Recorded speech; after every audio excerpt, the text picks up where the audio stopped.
തൃശൂർ ഒല്ലൂരിൽ വീടിൽ കയറി വധഭീഷണി മുഴക്കിയ സംഭവത്തിൽ യുവാവ് പിടിയിൽ. തൃശൂർ എരവിമംഗലം സ്വദേശി മനുവിനെയാണ് ഒല്ലൂർ പോലീസ് അറസ്റ്റ് ചെയ്തത്. ഇക്കഴിഞ്ഞ നവംബർ 18 കേസിനാസ്പദമായ സംഭവം. ഇരവിമംഗലം സ്വദേശിയുടെ വീട്ടിലെത്തിയ പ്രതി വടിവാൾ വീശി വധഭീഷണി മുഴക്കുകയായിരുന്നു. ഒല്ലൂർ പോലീസ് സ്റ്റേഷനിലെ റൌഡി ലിസ്റ്റിൽപ്പെട്ട ആളാണ് പിടിയിലായ മനു. സംഭവത്തിനു ശേഷം ഒളിവിൽ പോയ പ്രതിയെ പാലക്കാട് നിന്നാണ് അന്വേഷണ സംഘം പിടികൂടിയത്. ഇക്കഴിഞ്ഞ ന്യൂ ഇയറിന് ഗുണ്ടാ സംഘങ്ങൾ തമ്മിലുണ്ടായ അടിപിടി കേസിലും ഇയാൾ പ്രതിയാണ്.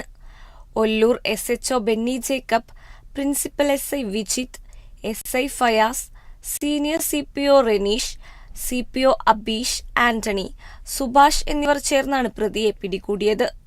Kerala vision news, Thrissur.